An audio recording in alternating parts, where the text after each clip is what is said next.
இன்றைய நாளுக்கான தேவனுடைய வார்த்தை. இந்த அருமையான காலை வேளையில் ஆண்டவர் நம்மளோடு பேசுகிற ஒரு அருமையான வார்த்தை தான் சங்கீதம் 29:1 பலவான்களின் புத்திரரே, கர்த்தருக்கு மகிமையையும் வல்லமையையும் செலுத்துங்கள், கர்த்தருக்கே அதை செலுத்துங்கள். ஆம் தேவ ஜனங்களே, இந்த அருமையான நேரத்தில் ஆண்டவர் நம்ம ஒவ்வொரு பேரை பார்த்து சொல்லுகிறது, ஆண்டவருக்கு மகிமையை செலுத்துங்கள்.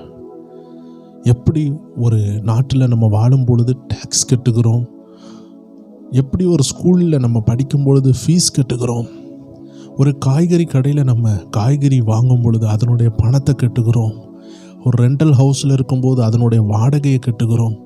ஸோ தேவ ஜனமே, ஒவ்வொன்றுக்கும் ஒவ்வொரு காரியத்திற்கும் எல்லாம் நாம் கரெக்டாக செய்யும் பொழுது ஆண்டுடைய மகிமையை நாம் அவருக்கு செலுத்த வேண்டும். ஆண்டவர் விரும்புகிறது என்ன தெரியுமா? அவருடைய மகிமையை அவர் வேற யாருக்கும் கொடுக்க மாட்டார். இன்னைக்கு அந்த உன்னதமான தேவனுடைய மகிமையை அநேகர் பொன்களுக்கும் குத்து விளக்குகளுக்கும் கல்லுகளுக்கும் மரங்களுக்கும் சிலைகளுக்கும் கொடுத்து கொண்டிருக்கிறார்கள். அவர்களுக்கு தெரியவில்லை, அவருக்கு நாம் செலுத்த வேண்டிய மகிமையை நாம் செலுத்த வேண்டும். வேதம் சொல்லுகிறது, யோவான் 1 அவர் அவருக்கு சொந்தமானதிலே வந்தாராம். 11 அவர் தமக்கு சொந்தமானதிலே வந்தார், அவருக்கு சொந்தமானவர்களோ அவரை ஏற்றுக்கொள்ளவில்லை. ஸோ தேவ ஜனமே, இன்னைக்கு அநேகர் அவருடைய மகிமையை வீணில் மண்ணில் செலுத்தி கொண்டிருக்கும் பொழுது இந்த உன்னதமான தேவனுடைய நாமத்திற்கு மகிமையை செலுத்த நம்ம ஒவ்வொரு பேருக்கும் ஆண்டு பாக்கியம் கொடுத்திருக்கிறார். அதனால் நம்ம எதை செய்தாலும் ஆண்டுடைய நாமத்திற்கு மகிமை உண்டாகும்படி செய்ய, அவரை மகிமைப்படுத்தி கொண்டே அதை செய்ய கர்த்தர் விரும்புகிறார். இந்த காலை வேளையில் இருந்து எந்த காரியத்தெல்லாம் நாம் செய்கிறோமோ, ஆண்டவரே உங்கள் நாமம் மகிமைப்படட்டும் என்று சொல்லிக்கொண்டே செய்தால் ஒவ்வொரு காரியமும் வெற்றியாக முடியும். ஒருவேளை ஏதாவது தோல்வியாக மாறினாலும் அதனுடைய பின்னாடி ஒரு பெரிய அர்த்தம் இருக்கும். அந்த தோல்வி உங்கள் வெற்றியின் முதல் படியாக மாறிவிடும். ஸோ தேவஜனமே, நம்ம ஆண்டவருடைய நாம மகிமைக்காக எல்லாவற்றையும் செய்ய நாம் அழைக்கப்பட்டிருக்கிறோம். இந்த பலவான்களின் புத்திரரே அப்படின்னு போட்டிருக்கு பார்த்தீங்களா? இந்த ஆங்கில வேதாமத்தில் அநேக டிரான்ஸ்லேஷன்ஸ் பார்க்கும் பொழுது that is mentioned as a heavenly being, அது ஒரு பரலோக தூதர்களை குறித்து சொல்லுகிற வண்ணமாக மைட்டீஸ் அப்படின்லாம் பதங்கள் உபயோகப்படுத்தப்பட்டிருக்கிறது. காரணம் என்னவென்றால், இந்த உலகத்தில் மனிதர்கள் மட்டுமல்ல, பரலோகில் உள்ள வல்லமையான தூதர்கள் கூட அவரை பணிந்து கொண்டிருக்கிறார்கள்.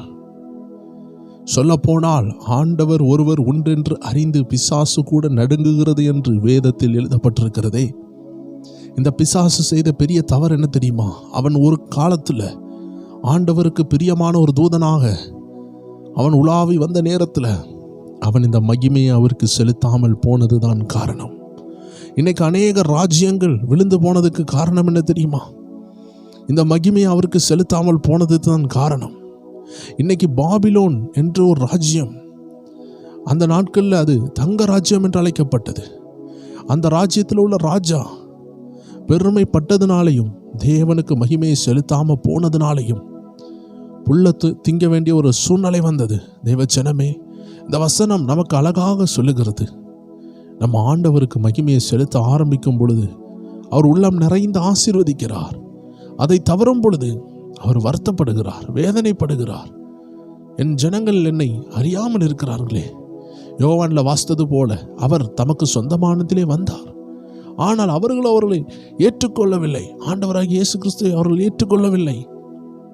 இந்த பூமி அவர் படைத்தது, சமுத்திரம் அவர் படைத்தது, நாம் எல்லாரும் அவருடைய கரத்தின் கிரியைகள். எல்லாரும் ஆண்டவரை போற்ற வேண்டும், மகிமையை அவருக்கு செலுத்த வேண்டும். அதனால தான் 2 சொல்லுகிறது, கர்த்தருடைய நாமத்துக்குரிய, சங்கீதம் 29:2, கர்த்தருடைய நாமத்துக்குரிய மகிமையை அவருக்கு செலுத்துங்கள். இது ஒரு அழகான ஒரு ரெக்குவயர்மெண்ட்டை சொல்லக்கூடிய ஒரு பதம்.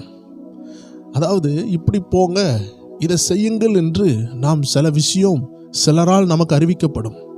நாம் ஒரு ரோட்டில் தவறாக போகும்பொழுது அந்த ரோட்டில் எப்படி போக வேண்டும் என்று சிலர் சொல்லி தருவாங்க நம்ம கேட்கும் பொழுது. அதே போல் நம்ம லைஃப்பில் அநேக நேரம் மறக்கிற ஒரு விஷயம், நம்ம கர்த்தருக்கு மகிமை செலுத்தாமல் போவோம். ஒரு வெற்றி வருகிறதா, ஆண்டவருடைய நாமத்திற்கு நம்ம நன்றி செலுத்தணும். இதை இன்னும் ஆழமாக கிரமமாக செய்யலாம். சில நேரம் நம்ம என்ன செய்வோம்னா வாயால் தேங்க்யூ ஜீசஸ் மட்டும் சொல்லிட்டு விட்டுருவோம். பட் பெரிய பெரிய விஷயங்களை கர்த்தர் அற்புதமாக செய்து முடிக்கும் பொழுது ஒரு 1/2 hour நம்ம உட்காந்து ஸ்தோத்திரம் பண்ணி தேங்க்யூ ஜீசஸ்ன்னு சொல்லி அதிகமாக அவரை வர்ஷிப் பண்ணி, நன்றியப்பா, இதுக்கு நான் பாத்திரனே கிடையாதப்பா என்று சொல்லி அதிகமாக செலுத்தும் பொழுது அவர் ரொம்ப சந்தோஷப்படுறாரு. எவ்வளோ அழகாக சொல்கிறாரு பாருங்க. கர்த்தருடைய நாமத்திற்குள்ள மகிமையை அவருக்கு செலுத்துங்கள், பரிசுத்த அலங்காரத்துடனே கர்த்தரை தொழுது கொள்ளுங்கள். அவரை தொழுது கொள்றதுல மகிமையை செலுத்தும் பொழுது பரிசுத்தத்தோடு செலுத்த வேண்டும் என்று அருமையாக சொல்லப்படுகிறது. இந்த வயசான ஊழியர்கள், தாயார், இந்த அருமையான தகப்பனார், இவங்களெல்லாம் நம்ம மீட் பண்ணும் பொழுது அவங்க எப்பொழுதுமே சோத்திரம் சோத்திரம்னு சொல்லி கொண்டு இருப்பாங்க. தேவனுக்கு மகிமை அப்படின்னு சொல்லி கொண்டு இருப்பாங்க. நான் பார்த்துருக்கிறேன். ரொம்ப வயது முதிர்ந்த ஊழியர்களெல்லாம் நான் சந்தித்திருக்கிறேன். அவர்கள் எல்லாரும் இப்போ இல்லை. ஆனால் நான் சந்தித்த அநேக வயது முதிர்ந்த ஊழியர்கள், எனக்கு நிறைய ஃப்ரெண்ட்ஸ் உண்டு. நிறையா வயது முதிர்ந்த தாத்தா பாட்டி எல்லாட்டையும் போய் பேசி கொண்டு இருப்பேன். அவர் எல்லாரும் எனக்கு ஆலோசனை சொல்லுவாங்க. எந்த வயதான ஊழியரில் பார்த்தாலும் நான் தான் முதல் ஃப்ரெண்டு. அவங்க கூட போய் ஃப்ரெண்டாகிடுவேன். ஃப்ரெண்டாகி பேசி அவங்க எப்படி ஊழியம் செய்கிறாங்க, எப்படிலாம் அவங்க தேவனோடு பேசினாங்க, எப்படி தேவ சத்தத்தை கேட்டாங்கன்னு அவங்கள்ட்ட விசாரித்து கொண்டே இருப்பேன். அவங்களும் ரொம்ப சந்தோஷமாக என்னோடு பேசுவாங்க. ஸோ அதில் நான் கண்டுபிடிச்சது தேவஜனமே எப்பொழுதும் தேவனை துதித்து கொண்டு இருப்பாங்க.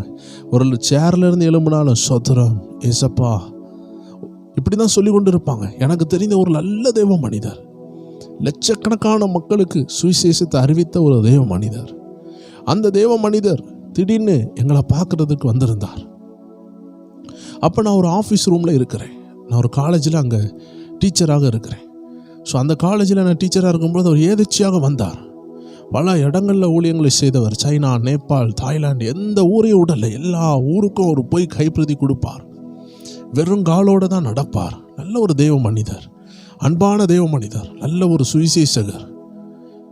அவருக்கு கீழே எத்தனையோ கோடிக்கணக்கான பில்டிங்ஸும் ஊழியங்களும் அவருக்கு கீழே இருந்தாலும் அவர் சொந்தமாக போய் கைப்பிரதி கொடுக்கறதும், நடக்கிறதும், ஊழியம் செய்கிறதும், கர்த்தருக்காக அடிகள் வாங்குறதும் நிறைய சாட்சி அவருக்கு பின்னாடி இருக்குது. அவரை நேருக்கு நேராக பார்த்தோம். அவரை பார்க்கணுன்னு எனக்கு பயங்கர ஆசை. அப்போ அந்த தேவ மனிதன் வந்து ஒரு அருமையான சீட்டில் வந்து உட்கார்றாரு. நான் தூரத்துலேருந்து பார்த்து கொண்டே இருக்கிறேன்.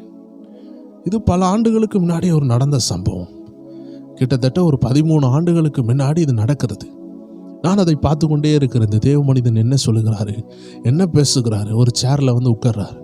உட்கார்ந்த உடனே சொன்ன முதல் வார்த்தை இயேசுவே, இயேசுவேன்னு ஒரு வார்த்தை சொன்னார். அப்படியே கொஞ்ச நேரம் சோத்திரம் பண்ணி கொண்டே இருந்தார். வாயிலிருந்து வந்த வார்த்தையெல்லாம் இயேசுவே, இயேசுவே, அந்த வார்த்தை தான் உச்சரித்து கொண்டே இருந்தார். எனக்கு ரொம்ப சந்தோஷமாக இருந்தது. அப்பா, இந்த தேவ மனிதன் ரிலாக்ஸ் பண்ணுறதுக்கு உட்காரும் பொழுது கூட சோத்திரம் பண்ணுறாரு, இயேசுவேன்னு கூப்பிடுகிறாரே. அந்த வசனத்தை பாருங்களேன். அவருடைய நாமத்துக்குரிய மகிமையை, இயேசுவே என்ற அந்த நாமத்துக்குள்ள மகிமையை அவர் பரிசுத்த அலங்காரத்தோடு ஆண்டவருக்கு அதை செலுத்தி கொண்டே இருந்தார். இன்னைக்கு அந்த தேவ மனிதர்கள் இல்லை, மரித்து போனார்கள். நான் சொன்ன தேவ மனிதனும் மரித்து விட்டார். ஆனால் அவர்கள் விட்டு சென்ற முன்மாதிரி நமக்கு முன்னாக இருக்கிறது. இந்த லூசிஃபர்னு சொல்லக்கூடிய இந்த சாத்தான் என்னப்படுகிறவன் ஆண்டோடைய மகிமையை திருடலாம் நினைச்சான், கீழே விழுந்துட்டான். ஊழிய பாதையில் கூட நான் கற்றுக்கொண்டது, அவருக்குள்ள மகிமையை நம்ம எடுக்கவே கூடாது. அது அவருடையது, நாம் அவருடைய கருவி. அந்த கழுதைக்கு மேலே ஏறி உட்கார்ந்தாரு. அந்த கழுதைக்கு மேலே ஏறி உட்கார்ந்ததுனால அந்த கழுதைக்கும் மதிப்பு வந்துச்சு. ஆனால் இயேசுநாதர் அந்த கழுதையில் இருந்து இறங்கின பிறகு அந்த கழுதையை யாராவது மதிச்சாங்களா? இல்லை. இயேசுநாதர் அதற்கு பிறகு பரமேறி போய்விட்டார், சிலுவையில் மறிச்சார். அதற்கு பிறகு அந்த கழுதைக்கு என்ன நடந்தனே தெரியாது. அதுக்கு பிறகு அது திரும்பி என்ன செஞ்சுருக்கும்? கழுதை தான் வழியில் போயிருக்கும், மூட்டைகளை சுமந்திருக்கும். அதை பற்றி சரித்திரமே இல்லை. ஆனால் இயேசுநாதர் அந்த கழுதைக்கு மேலே உட்கார்ந்துருக்கும் பொழுது அந்த கழுதைக்கு மவுசு தான், பவுசு தான், எல்லாம் நடந்துச்சு. அந்த கழுதைக்கு சந்தோஷம்தான், சங்கீதம் தான். அது நடந்து வரும்பொழுது இலைகள் தான், வரவேற்பு தான், ஒரே பாட்டு தான், ஆனந்தம் தான். ஆனால் இயேசு அது மேலே இருந்து இறங்கின பிறகு அதுக்கு வாழ்க்கை எப்படி இருந்துச்சுன்னு யோசித்து பாருங்க. சாதாரண ஒரு கழுதையாக வாழ்ந்திருக்கும். அதனால தான் இன்னைக்கு ஒரு ஊழியம் செய்தாலும், இல்லை கர்த்தருக்காக எதை நம்ம செய்ய போனாலும் எல்லா மகிமையும் அவருக்கு தான். எல்லா புகழ்ச்சியும் நமக்கு வரது போல தோணலாம், ஆனால் அது நம்ம மேலே குடியிருக்கிற அந்த ஆண்டவருக்கு. ஏன்னா அவர் இல்லைன்னா நம்ம ஒன்றுமே கிடையாது. ஊழிய அனுபவத்தில் நான் கண்டுபிடிச்சது அதுதான். எல்லா துதிகான மகிமையும் அவருக்குன்னு நான் தலையை குனிகிறதற்கு, தலையை தாழ்த்துகிறதுக்கு கர்த்தர் அழைத்திருக்கிறார். எனக்கு தெரிந்த ஒரு தேவ மனிதர் உண்டு, வல்லமையான தேவ மனிதர், ஆனால் கனி நிறைந்த தேவ மனிதர். இன்று அவர் இல்லை, மரித்து விட்டார். ஆனால் அவரை போல ஒரு ஊழியத்தை நான் பார்த்ததே கிடையாது. செய்ததை அவ்வளோ அருமையாக ஊழியத்தை செய்தார். இப்படி செய்யணும்ப்பா, பவுல் செய்தது போல இந்த தேவ மனிதன் செய்திருக்கிறாரேன்னு சொல்லத்தக்கதாக செய்த ஒரு தேவ மனிதர். அந்த தேவ மனிதனுடைய காலில் ஒரு சகோதரி ஓடி வந்து கீழே விழுவாங்க. ஏன்னா வீல் சேரை எலும்பு பண்ணி அற்புதங்கள் நடந்து விட்டது, கேன்சர்கள் மாறுகிறது, பார்வை கிடைக்கிறது, மெண்டல் சுகம் ஆகுது. தேவஜனமே, இன்னைக்கு எல்லாரும் சொல்லுவாங்க அதெல்லாம் சும்மா, கண்ணு தெரிகிறது என்ன, கொஞ்சம் பாதி தெரிஞ்சிருக்கும், பாதி தெரியாமல் இருந்திருக்கும், சுகம் ஆயிருக்கும்னு சொல்லுவாங்க.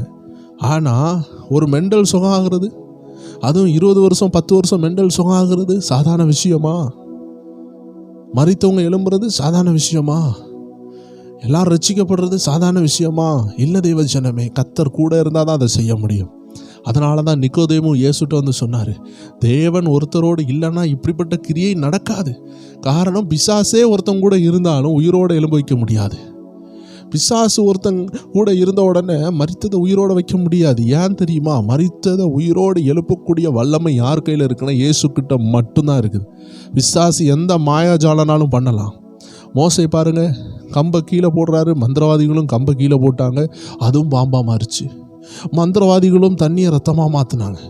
ஆனால் சங்கார தூதன் மூத்த பிள்ளைகளை அடித்த பொழுது, ஆட்டுக்குட்டிகளினுடைய தலை சங்கன்களை அடித்த பொழுது மந்திரவாதிகள் எங்கே போனார்கள்? உயிரோடு எழுப்ப முடியவில்லை. என வேதத்தில் போட்டிருக்குது, மரணத்தினுடைய அதிகாரம், திறவுகோல் கர்த்தருடைய கையில் இருக்கு. மரணமும் ஜீவமும் அவருடைய கையில் இருக்கு. ஒரு மனுஷனுடைய ஆயுஷனால் எடுக்கிறதும் கொடுக்கறதும் கர்த்தர் கையில் இருக்குது. ஸோ அதனால் தேவ ஜனமே, இந்த தேவ மனிதர்கள் மரித்தவர்களை எழுப்பும் பொழுது ஒன்று மட்டும் தெரியுது, மரணத்துக்கு அதிகாரியாகிய, இந்த மரணத்தை கொடுக்கவும் எடுக்கவும் அதிகாரம் படைத்த தேவன். பிசாசு மரணம் மூலமாக ஆண்டு கொண்டாலும் மரணத்துக்கு அதிகாரியாகிய அந்த பிசாசை ஜெயித்து இப்போ மரணத்தினுடையும் ஜீவனுடைய சாவியும் கர்த்தருடைய கையில் இருக்குது. ஸோ அவரை அல்லாமல் யாருக்கும் எதுவும் நடக்காது. ஸோ அதனால தான் நான் சொல்லுகிறேன், மரணத்தை ஜெயித்த ஆண்டவர் அந்த ஊழியர்களோடு இருக்கும் பொழுது மரித்தவர்கள் எழும்புகிறாங்க. ஸோ எல்லாரும் வந்து காலில் விழுறாங்க. உடனே அந்த தேவ மனிதன் என்ன தெரியுமா சொல்கிறாரு? என் காலில் விழாதீங்க, ஊழியர்களை நாசம் போக்குறதே விசுவாசிகள் தான். எங்கள் காலில் ஏன் விழுறீங்க? இயேசுக்கு காலில் விழணும், ஏசப்பாவுடைய பாதத்தில் விழணும், அவர் பாதத்தில் மண்டிட்டு அவரை உயர்த்துங்கள்னு அந்த தேவ மனிதன் நெருப்புப்பட்ட ஒரு மனிதனை போல ஓடினார். என் கண்ணால் நான் பார்க்குறேன். தேவஜனமே, வஸ்திரத்தில் நெருப்புப்பட்டால் எப்படி ஓடுவோமோ அப்படி ஓடினார். ஆனால் இன்றைக்கி நிறைய பேர் என் காலில் விழு, என்ன வணங்குன்னு சொல்கிற லெவலில் தன்னை புகழ்ந்து கொண்டு இருக்கிறாங்க, ஏதோ தங்கள் பெரிய நபர்கள் போல.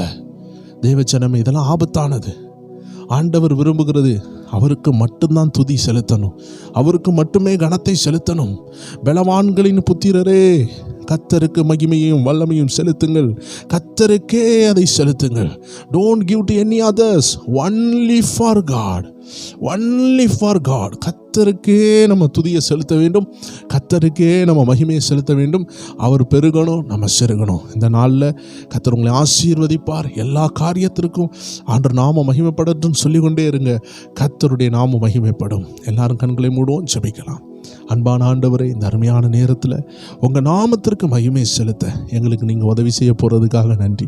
ஒவ்வொரு நிமிஷமும் நாங்கள் உம்மை துதிக்கணும், உங்கள் நாமத்திற்கு மகிமையை உண்டாக்கணும். அப்பா, எங்களை தாழ்த்தி அர்ப்பணிக்கிறோம். இந்த நாள் ஆசீர்வாதமாக இருக்கட்டும். இயேசு கிறிஸ்துவின் நாமத்தில் ஜெபிக்கிறோம் எங்கள் ஜீவனுள்ள நல்ல பிதாவே. ஆமேன், ஆமேன், ஆமேன். God bless you. இன்றைக்கி இருக்கிற அருமையான ஸ்பிரிச்சுவல் WF என்ற சேனலில் வருகிற ஆவிக்குரிய பதிவை பாருங்கள். அது ப்ரேயர் டைம் சேனலில் வராது, அது ஸ்பிரிச்சுவல் WF என்ற சேனலில் வரும். ஸோ தேவ ஜனங்கள் அதை பார்க்கவில்லை என்றால் அதை நீங்கள் பாருங்கள். கர்த்தர் உங்களை ஆசீர்வதிப்பார். 9 மணி அளவில் உங்களுக்காக அந்த வீடியோ வெளியிடப்படும். God bless you.